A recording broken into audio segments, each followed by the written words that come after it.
तो अगर हम राजबली पांडे और झा जी की बात करें तो इनके हिसाब से जो आर्य थे, इनका जो मूल निवास था वो उत्तर प्रदेश के एरिया में पड़ता था।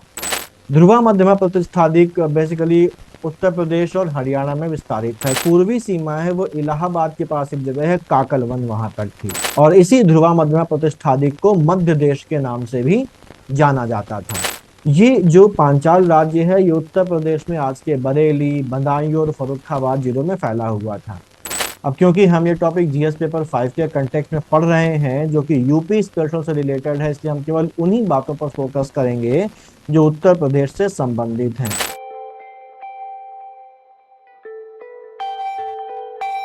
नमस्कार, यूपी पीसीएस प्लानर्स के एक नए वीडियो में आपका स्वागत है। पीसीएस मेंस के जीएस 5 के पिछले वीडियो में हम लोगों ने आयरन एज यानी कि लौह युग के बारे में बात की थी और ये देखा था कि जो आयरन एज है इसकी शुरुआत बेसिकली उत्तर वैदिक काल से मानी जाती है। इस काल में विकसित हुई जो सिविलाइजेशन है, जो सभ्यता है, उसको आर्यन सिविलाइजेशन या आर्य सभ्यता या वैदिक सभ्यता के नाम से जाना जाता है। वैदिक काल से ऐतिहासिक काल की शुरुआत हो जाती है। इसके पहले जो हम लोगों ने पढ़ा था, हम लोगों ने इंडस वैली सिविलाइजेशन को प्रोटो हिस्टोरिक यानी कि आद्य ऐतिहासिक काल में रखा था और उसके पहले का प्रागैतिहासिक काल था। और पिछली क्लासेस में हम लोगों ने डिस्कस किया था कि ये जो डिवीजन किया गया है लिपि के आधार पर किया गया, यानी कि लिपि अर्थात स्क्रिप्ट के आधार पर जो इतिहास है उसको तीन पार्ट्स में डिवाइड करके रखा गया है, तीन भागों में बांटा गया है। अगर हम लिपि के आधार पर विभाजन की बात करें तो हमारे पास पहला जो कैटेगरी आता है, पहला जो क्लास आता है, पहला जो डिवीजन आता है वो आता है प्री हिस्टोरिक पीरियड यानी कि प्रागैतिहासिक काल। प्रागैतिहासिक काल वो काल है जिसमें स्क्रिप्ट थी ही नहीं, यानी कि जब मानव है उसको लिखने का ज्ञान नहीं था और उसने कोई भी लिपि वहां पर डेवलप नहीं करी थी। वहीं जो प्रोटो हिस्टोरिक पीरियड है ये वो पीरियड जिसमें स्क्रिप्ट डेवलप हो गई है। वो लोग स्क्रिप्ट का यूज करते हैं, लिपि है वहां पर लेकिन हम उसको अभी तक पढ़ नहीं सके। तो आद्य ऐतिहासिक काल में क्योंकि लिपि है तो हो सकता है वहां पर कोई लिटरेरी कोई सोर्स हो, कोई साहित्यिक कृति वहां पर करी गई हो, लेकिन क्योंकि हम उसको पढ़ नहीं सके इसलिए उसको हमारे लिए वो यूजलेस है। तो ये जो प्री हिस्टोरिक पीरियड है और जो प्रोटो हिस्टोरिक पीरियड यानी कि आद्य ऐतिहासिक काल है, इन दोनों कालों के बारे में हमें जो भी जानकारी है वो जानकारी केवल आर्कियोलॉजिकल सोर्सेस पर ही है, उसी के आधार पर हमको मिली है। और यानी कि पुरातात्विक स्रोतों पर ही ये जानकारी निर्भर है हमारी, क्योंकि हमारे पास कोई लिटरेरी सोर्स नहीं है, क्योंकि लिपि ही नहीं है या हम लिपि को पढ़ नहीं सके। तीसरा जो काल है वो ऐतिहासिक काल है, यानी कि हिस्टोरिक पीरियड है। हिस्टोरिक पीरियड उस पीरियड को कहते हैं जिस पीरियड में स्क्रिप्ट है और हम उसको पढ़ भी चुके हैं। तो ऐतिहासिक काल में क्योंकि स्क्रिप्ट डेवलप हो चुकी थी और हम उसको पढ़ भी चुके हैं, पढ़ भी सकते हैं, तो इस पीरियड की जानकारी हमको आर्कियोलॉजिकल सोर्सेस के साथ साथ लिटरेरी सोर्सेस से भी मिलती है, क्योंकि जो भी लिटरेरी सोर्स है वो किसी भी तरीके का हो, कोई अभिलेख हो, कोई किताब हो, कोई साहित्य हो, हम उसको पढ़ सकते हैं और जानकारी ले सकते हैं। लिटरेरी सोर्स में अगर बात करें तो इस पीरियड में हम लोग वैदिक साहित्य की बात करते हैं। वैदिक काल में जो साहित्य रचा गया उसको वैदिक साहित्य कहा गया और वैदिक साहित्य में वैदिक संहिताएं आती हैं, ब्राह्मण आते हैं, आरण्यक आते हैं और उपनिषद आते हैं। इस वैदिक साहित्य से हमको वैदिक काल की महत्वपूर्ण जानकारियां प्राप्त होती हैं। वैदिक साहित्य में हम एक नाम लेते हैं वैदिक संहिता। वैदिक संहिता में चार वेद आते हैं, चारों वेदों को कंबाइंडली वैदिक संहिता कहा जाता है। और ये जो चार वेद हैं ये है हमारे ऋग्वेद, सामवेद, यजुर्वेद और अथर्ववेद। इन चार में से जो शुरुआती तीन वेद हैं ऋग्वेद, सामवेद और यजुर्वेद, इनको वेद त्रयी कहा जाता है। और जो चौथा वेद है जिसका नाम है अथर्ववेद, उसको वैदिक संहिता में तो शामिल करते हैं, वेद तो मानते हैं लेकिन उसको वेद त्रयी नहीं माना जाता, क्योंकि ये जादू टोने वगैरह से संबंधित है, इसलिए उसको वेद त्रयी में कंसीडर नहीं किया जाता है। वैदिक काल को मृत भांडों के आधार पर हड़प्पा सभ्यता के बाद रखा गया है। वैसे तो अगर हम लोग देखें और कंपेयर करें वैदिक काल यानी कि आर्यन सिविलाइजेशन को और इंडस वैली सिविलाइजेशन को, तो इंडस वैली सिविलाइजेशन हमको ज्यादा विकसित, ज्यादा डेवलप्ड लगती है, क्योंकि जो इंडस वैली सिविलाइजेशन है वो इंडस वैली सिविलाइजेशन बेसिकली एक नगरीय सभ्यता थी, अर्बन सिविलाइजेशन थी। और जब हम वैदिक काल को देखते हैं, आर्यन सिविलाइजेशन को देखते हैं, तो जो आर्यन सिविलाइजेशन है ये एक ग्रामीण यानी कि रूरल सिविलाइजेशन थी, जहां पर जो मेन जो सोर्स ऑफ इकोनॉमी थे, जो इकोनॉमिक एक्टिविटीज थी, वो पशुपालन यानी कि एनिमल हस्बेंड्री और खेती किसानी पर बेस्ड थी। जबकि जो इंडस वैली सिविलाइजेशन थी वहां जो इकोनॉमी थी वो ट्रेडिंग इकोनॉमी थी। तो इस आधार पर अगर देखा जाए तो हड़प्पन सिविलाइजेशन वैदिक काल के बाद आनी चाहिए। लेकिन जो मृदभांड मिले हैं उसके आधार पर यह अनुमान लगाया गया कि जो इंडस वैली सिविलाइजेशन है वो भले ही ज्यादा डेवलप्ड क्यों ना हो, वो भले ही अर्बन सिविलाइजेशन क्यों ना हो, लेकिन इस मृदभांडों के आधार पर उसको रखा गया है वैदिक काल के पहले।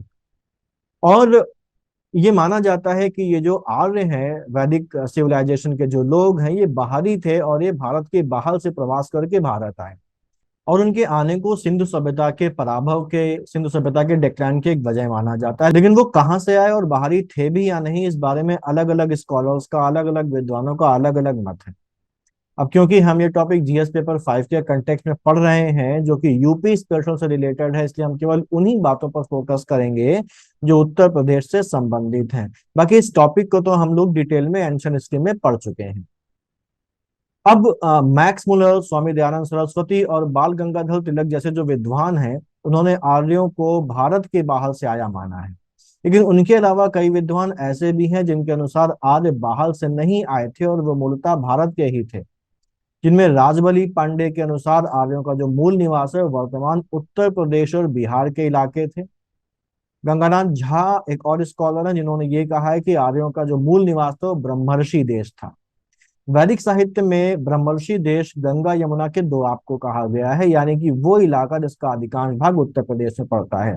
तो अगर हम राजबली पांडे और झा जी की बात करें तो इनके हिसाब से जो आर्य थे, इनका जो मूल निवास था वो उत्तर प्रदेश के एरिया में पड़ता था। अब अगर हम देखें तो वैदिक काल को दो भागों में बांटा गया है, एक है पूर्व वैदिक काल और दूसरा है उत्तर वैदिक काल। पूर्व वैदिक काल को ही ऋग्वैदिक काल भी बोलते हैं। ऋग्वैदिक काल में आर्य सिविलाइजेशन का जो विकास हुआ वो सप्त सिंधु के क्षेत्र में हुआ, यानी कि सिंधु नदी और उसके आसपास के इलाके में हुआ, उसकी सहायक नदियों के इलाके में हुआ, यानी कि पंजाब के आसपास और उसके पश्चिम की तरफ हुआ, वहीं पर ये केंद्रित था।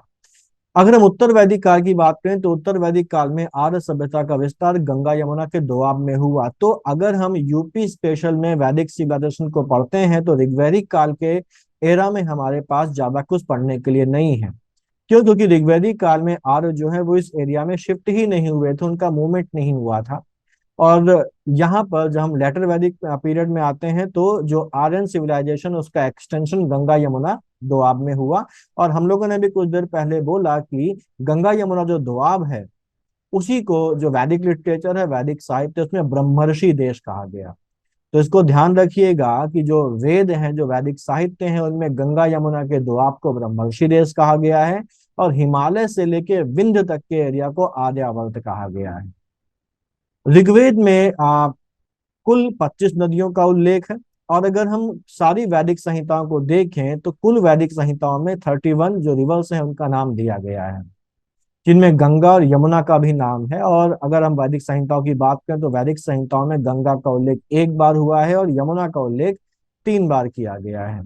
खैर, अब आर्य अपने मूल स्थान से पूर्व की ओर यानी कि ईस्ट की ओर एक्सटेंशन करते हुए उत्तर प्रदेश और उसके आसपास के क्षेत्रों तक फैल गए। कब? लेटर वैदिक पीरियड में। इसकी जानकारी हमें कहाँ से मिलती है? तो इस मूवमेंट की जानकारी हमको शतपथ ब्राह्मण से मिलती है, जिसमें विदेह माधव की एक स्टोरी आई है, विदेह माधव की एक कथा आई है। और इस कथा में सदा नीरा नदी, जिसे हम आज गंडक के नाम से जानते हैं, उसका मेंशन मिलता है, उसका उल्लेख मिलता है। इस कथा के आधार पर यह कहा जाता है कि आर्यों के विस्तार की जो पूर्वी सीमा थी वो गंडक नदी थी, यानी कि जो आर्य ऋग्वैदिक काल में सप्त सिंधु एरिया में सीमित थे वह उत्तर वैदिक काल में लगभग पूरे उत्तर प्रदेश और बिहार में गंडक के पश्चिम तक के भाग में फैल गए थे। लोहे का प्रयोग शुरू होने से आर्थिक विकास हुआ और छोटे छोटे कबीले जन में परिवर्तित हुए। जन विकसित होकर जनपद बने और जो आगे चलकर 600 बीसी के आसपास महाजनपद बन जाएंगे। आर्य जब इस ओर गए तो वो कौशल, विदेह, अंग और मगध जनपदों से भी परिचित हुए। हालांकि अंग और मगध तक आर्यों का विस्तार नहीं हुआ था। हम जानते हैं कि अथर्ववेद में मगध के लोगों को व्रात्य कहा गया है। ऐत्रेय ब्राह्मण में 5 भौगोलिक क्षेत्रों का उल्लेख किया गया, यानी कि जो इंडियन सब कॉन्टिनेंट है उसको 5 भौगोलिक क्षेत्रों में बांटा गया है, जिनके नाम है उदीचीक, दक्षिणादिक, प्राचीदिक, प्रतीचीदिक और ध्रुवा मध्यमा प्रतिष्ठादिक। ध्रुवा मध्यमा प्रतिष्ठादिक बेसिकली उत्तर प्रदेश और हरियाणा में विस्तारित था। इसकी पश्चिमी सीमा कुरुक्षेत्र के पास विनशन में थी। जबकि जो पूर्वी सीमा है वो इलाहाबाद के पास एक जगह है काकलवन, वहां तक थी। इस क्षेत्र में अगर हम देखें तो कुरुक्षेत्र से लेके इलाहाबाद के आसपास तक का पूरा एरिया आ जाता है। और यहाँ पर जो उत्तरी गंगा का मैदान है, यानी कि नॉर्दर्न गंगा का जो प्लेन है, गंगा यमुना का जो दोआब है, इसके अलावा सिंधु और गंगा के बीच का थोड़ा बहुत भाग भी कवर हो जाता है। और इसी ध्रुवा मध्यमा प्रतिष्ठादिक को मध्य देश के नाम से भी जाना जाता था। ऋग्वैदिक काल के जो छोटे कबीले जिन्हें जन कहा जाता था, वो उत्तर वैदिक काल में जनपदों में बदल गए। इसका जो मेन कारण था वो लोहे का उपयोग था। अब यहाँ पर दो प्रमुख कबीले थे, एक भरत था और एक पुरु कबीला था। ये दोनों भरत और पुरु कबीले, या हम इसको हम जन कहें, ये मिलकर एक नया ग्रुप बनाते हैं जिसे कुरु कहा गया। ये जो कुरु थे ये सरस्वती और दृशदती नदियों के इलाके में बसे, और जल्दी ही कुरुओं ने दिल्ली के इलाके और गंगा यमुना जो दोआब है उसका जो ऊपरी इलाके पर कब्जा कर लिया, जिसे हम आज कुरुक्षेत्र और उसके आसपास के एरिया के नाम से जानते हैं। धीरे धीरे जो कुरु हैं वो पांचालों से भी मिल जाते हैं। पांचाल जो है वो गंगा यमुना दोआब के सेंट्रल एरिया में, मध्य भाग में काबिज थे, जो आज का फर्रुखाबाद बदायूं के आसपास का इलाका है। इस तरह से कुरु और पांचाल जो उस काल के सबसे प्रसिद्ध जनपद थे। ध्यान रखिएगा, मैं जनपद बोल रहा हूँ, महाजनपद नहीं, क्योंकि महाजनपद अभी डेवलप नहीं हुए। यही जनपद आगे चलकर महाजनपद में कन्वर्ट हो जाएंगे।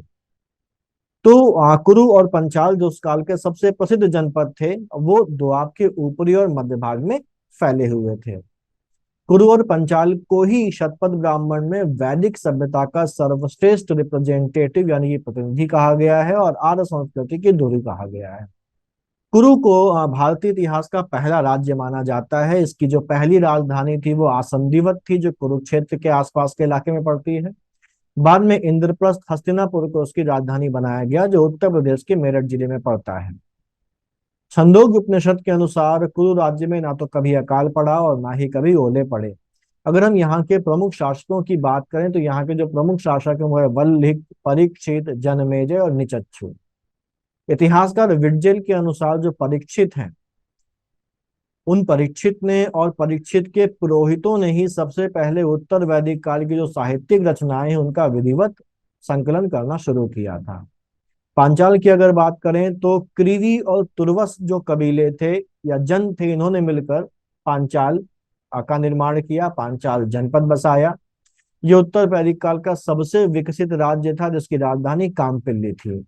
ये जो पांचाल राज्य है ये उत्तर प्रदेश में आज के बरेली, बदायूं और फर्रुखाबाद जिलों में फैला हुआ था।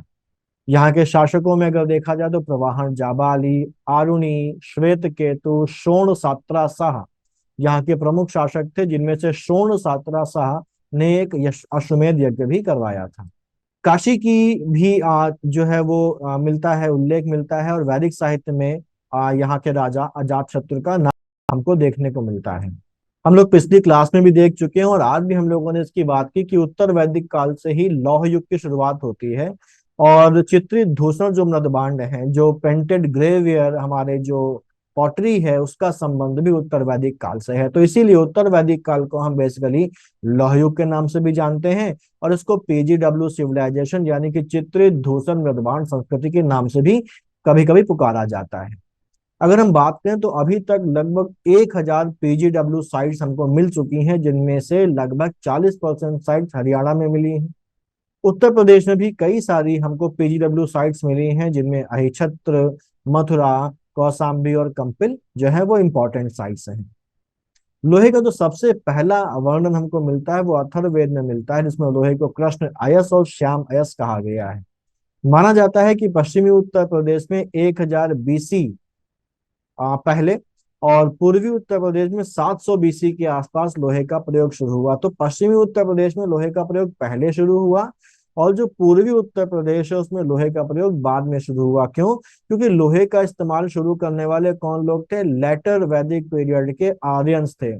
और ये जो आर्यंस हैं, जो आर्य हैं, ये पश्चिम से मूव करते हुए पूर्व की तरफ आए। तो क्योंकि ये पश्चिम में पहले थे, तो लोहे का प्रयोग पश्चिमी उत्तर प्रदेश में, वेस्टर्न यूपी में पहले शुरू हो गया। और जब वहां से मूव करके वो ईस्टर्न यूपी में आए, तो उसके बाद ईस्टर्न यूपी में लोहे के प्रयोग की शुरुआत होती। उत्तर प्रदेश में आयरन एस से रिलेटेड जो साइट्स हैं वो है एटा में तिरंजी खेड़ा और जखेड़ा, मेरठ में आलमगीरपुर, हस्तिनापुर और अल्लाहपुर, वहीं बरेली में अहिछत्र आयरन एस से रिलेटेड एक साइट है यूपी की। आगरा में बटेश्वर, इसके अलावा श्रावस्ती और कंपिल जो है, यहाँ से भी आयरन एज सिविलाइजेशन के, आयरन एज कल्चर के हमको साक्ष्य एविडेंसेस मिले हैं। अतिरंजी खेड़ा की बात करें तो लोहे के यूज का सबसे पुराना एविडेंस उत्तर प्रदेश में एटा के पास स्थित एक जगह है जिसका नाम अतिरंजी खेड़ा है, वहां से मिलता है। यहाँ से हमें लोहे के हल्का फाल मिला है, लोहे को गलाने की भट्टियां और आयरन स्लैग। मैंने पिछली क्लास में बताया था आपको कि लोहे को शुद्ध करते समय, लोहे की रिफाइन करते समय जो गंदगी निकलती है, जो अशुद्धि निकलती है, उसको आयरन स्लैग कहा जाता है। और इन सब चीजों का मिलना ये साबित करता है कि यहाँ पर लोहे को गलाया जाता रहा होगा, लोहे को रिफाइन किया जाता रहा होगा और लोहे की कास्टिंग भी की जाती रही होगी। और हम इस बारे में पहले भी बात कर चुके हैं कि अतरंजी खेड़ा से हमको लोहे के जो भी एविडेंसेस मिले हैं, जो भी अवशेष मिले हैं, जब उनकी केमिकल एनालिसिस की गई तो ये पता चला कि यहाँ पर लोहे को, आज के जो औजार थे उनको बनाने के लिए जो पिटवा लोहा है, जो रॉट आयरन, उसका प्रयोग किया जाता था। और यहाँ पर जो लोहे के लिए जो ये आयरन ओर लेके आते थे, लौह अयस्क लेके आते थे, ये आगरा और ग्वालियर के बीच में कुछ चट्टाने, कुछ पहाड़ियां हमको मिलती थी, जहां पर आयरन ओर का कंसंट्रेशन था, वहां से आयरन ओर लेके आते थे। तो ये हमारा उत्तर प्रदेश से संबंधित जो वैदिक एज की साइट्स हैं और वैदिक से रिलेटेड जो हमारे पास फैक्ट्स थे और जो बातें थी, वो हम लोगों ने यहाँ पर डिस्कस करी। और इतना ही रखते हैं हम लोग आज, और बाकी जो आगे की है, जैसे महाजनपद, बुद्ध और जो जैनिज्म है यूपी से रिलेटेड, GS 5 से रिलेटेड, उसको हम लोग अगली क्लास में कंटिन्यू करेंगे। तो इतने ही रखते हैं, मिलते हैं अगली क्लास में, तब तक पढ़ते रहिए और आगे बढ़ते रहिए। All the best.